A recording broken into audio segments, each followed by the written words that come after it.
stayed buried. Pathetic.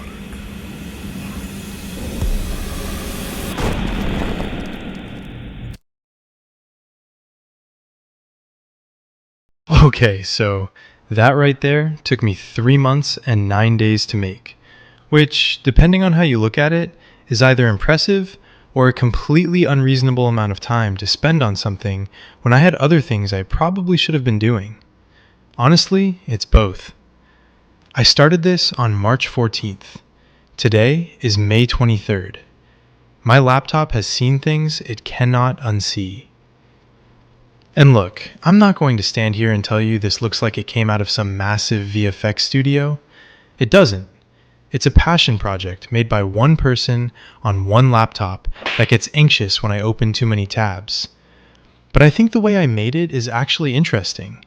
So let me walk you through the whole thing, from the embarrassing beginning to the slightly less embarrassing end. So it starts with this. Raw footage of a Japanese stunt performer doing a wire-assisted martial arts routine inside a gymnasium. Locked off camera, flat lighting, you can see gym equipment in the background. Very cinematic. This is my reference material. For the purposes of this video, this is me. I am looking incredibly athletic today, very agile. Please do not look into this further. The goal was straightforward.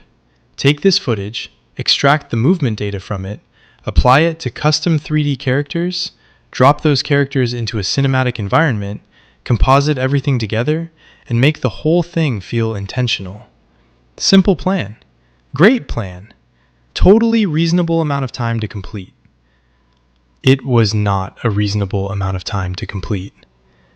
My first instinct, because I consider myself reasonably good at Blender and was feeling a level of confidence I now recognize as a red flag, was to just hand animate the whole thing. Reference footage in the corner, graph editor open, IK rigs ready. Just do it manually, frame by frame, bone by bone, like a person with good judgment would. I am in here adjusting IK constraints on the legs. I'm manually rotating the spine bone frame by frame, trying to get the flying kick to have actual momentum. I'm going into the graph editor and trying to smooth curves that look like a seismograph reading from inside an earthquake. And every single time I fix something, something else breaks. That's just how it works. That's the deal. I hit play. His skeleton is made of soup. Not like contained in a bowl soup, more like soup that's also on fire and doesn't believe in gravity soup. His foot is not on the floor. It is inside the floor, below it, visiting. His spine is bent at an angle that a doctor would describe using the word concerning. And his arm, I looked at it for a while, and I made the decision to stop looking at it. After spending a number of hours on this that I will not be specifying out loud, I had to accept reality. Hand keying a complex, wire-assisted martial arts sequence, frame by frame, bone by bone, was going to take me approximately 6 years. And I was already tired. I needed a completely different approach. So I did what you do when Blender defeats you emotionally. I went to Google. So the search begins. Free AI mocap from video. And what comes up is a lot. Most of it is not what I need. Rococo, paid subscription, not happening. Deep Motion, also paid, also not happening. This open source one looked genuinely promising. And then I read the setup instructions, which required a specific version of Python from what I can only assume was a different era, 17 dependencies that needed to be installed in a precise order, and at one point the documentation just said, and I'm paraphrasing slightly, if this doesn't work, try again. Incredible troubleshooting advice, very helpful. And then I found this, Quick Magic, browser-based AI motion capture. The pitch is simple. You upload a video, it processes the footage using AI in the cloud, and it hands you back a skeleton animation file you can drop into your 3D software. No installation, no Python, no rituals. I had genuinely zero expectations. But I had also just watched my character's arm do something I still think about at night. So I uploaded the footage. Side note, and I'm mentioning this now because otherwise you're going to be confused. If you go to QuickMagic right now, it's going to look different from what you see in my screen recordings. They redesigned the whole interface since I started this project back in March. New layout, buttons in different places, the whole thing got a visual overhaul. When I went back to re-record some sections, I genuinely thought I'd opened the wrong tab and spent a full minute looking for the old version. It doesn't exist anymore. But, and this is the important part, the tools are exactly the same. Everything still works identically. They just rearranged the furniture. So if you're following along and something looks different, follow the function, not the layout. You'll find it. The rules for getting clean results out of QuickMagic are actually pretty specific. Camera in your footage has to be completely locked off. No handheld movement, no panning, no zoom. The subject needs to be fully visible in frame the whole time. And ideally, the background should have decent contrast against the person.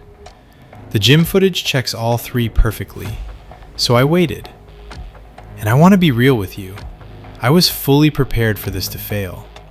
I had already mentally started writing the section of this video where I explain why it didn't work. I had the jokes ready. I was going to have a good time with it. It works. The triple kick has momentum. It got the wire work, it got the timing, it got the little spin on the landing. From a browser tool I found 20 minutes ago on the second page of a Google search, I wasn't ready for this. The AI gets us 90% of the way there.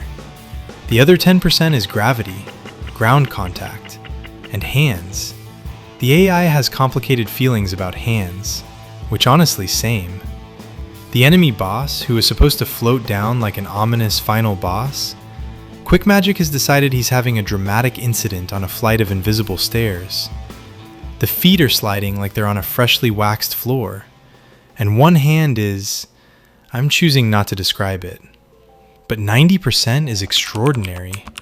We fix the rest ourselves. Cleanup time. And I'm going to be honest with you about this section.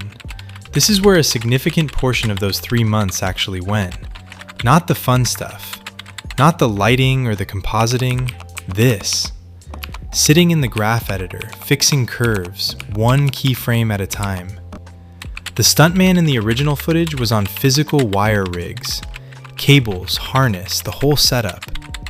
The AI tracked his joints and did its job, but it had no idea wires were involved.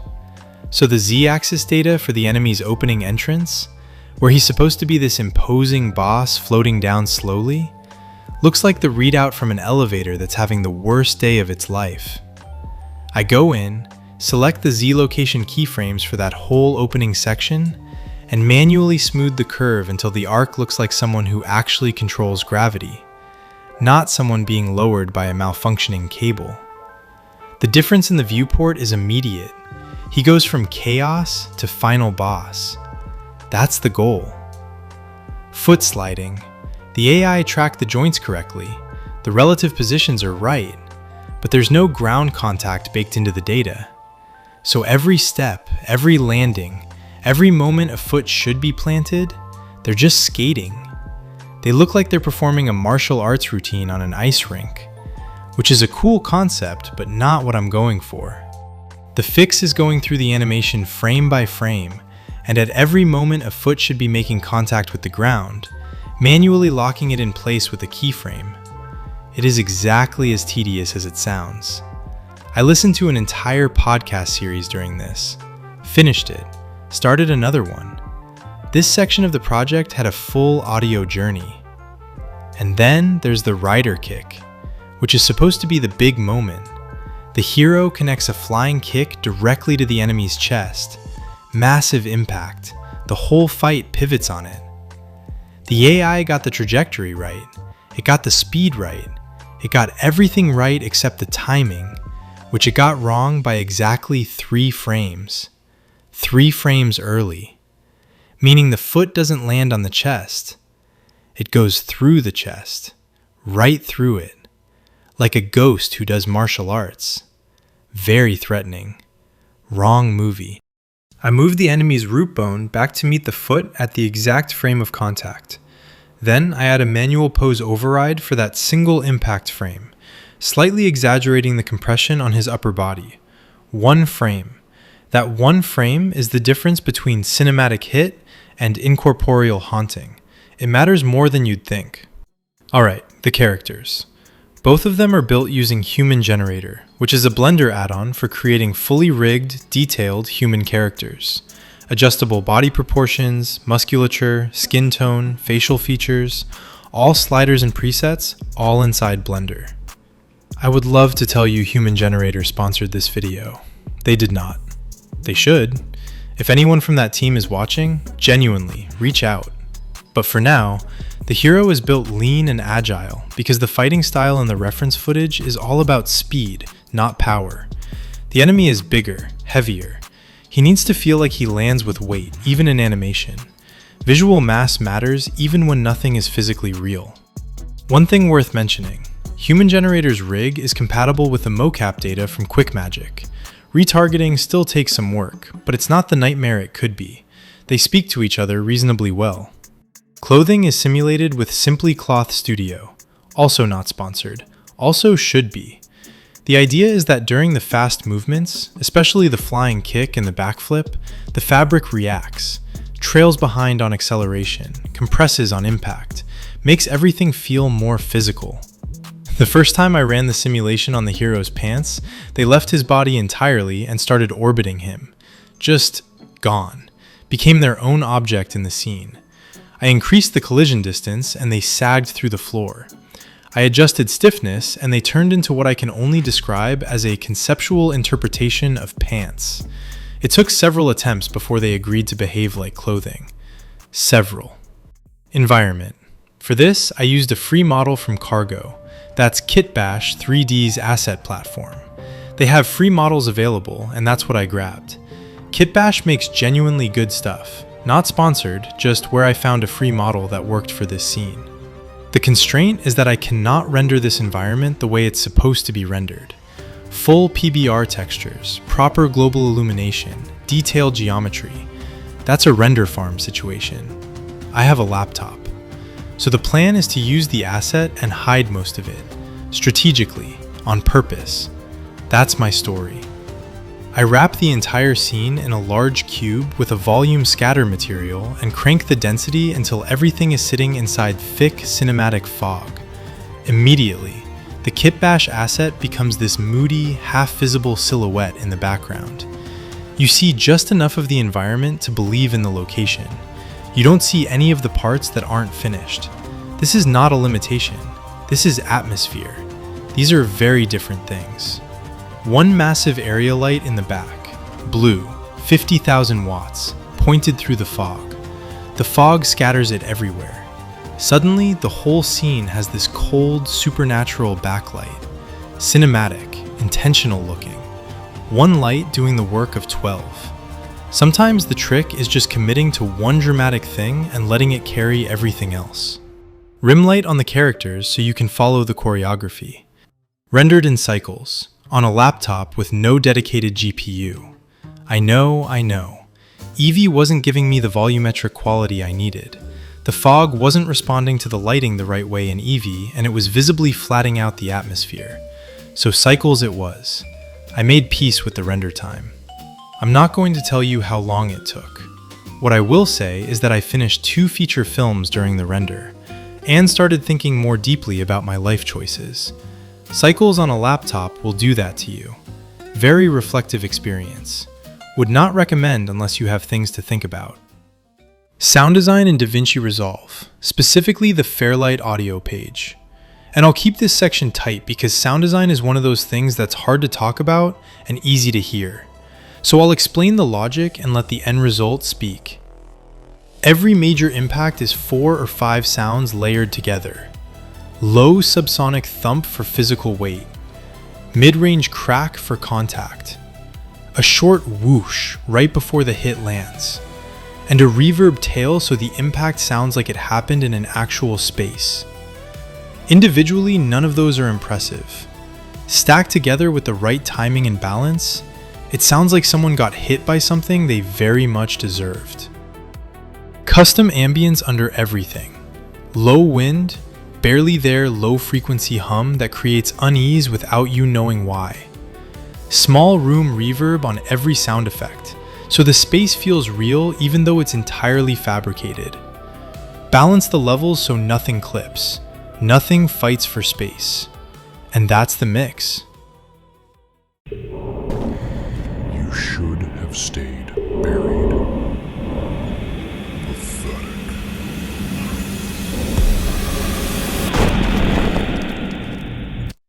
March 14th. Here's May 23rd. 3 months and 9 days. 1 laptop, mostly free software, and more patience than I knew I had going in, and less patience than I'll probably have going forward. If you want to try any part of this yourself, the Quick Magic link is in the description. That one's an affiliate link, so if you use it, it genuinely helps the channel. Human Generator, Simply Cloth Studio, and Cargo by Kitbash are also linked. Those aren't affiliated. I just use them and they're worth knowing about. And if you go to Quick Magic and it looks different from this video, it will. They redesigned it. The workflow is the same. Don't let the new layout throw you. If you made it to the end of this, thank you. It was a long video because it was a long project. Subscribe if you want to see what comes next. I'm already thinking about it. I'm already slightly concerned about what I'm about to put this laptop through. See you then.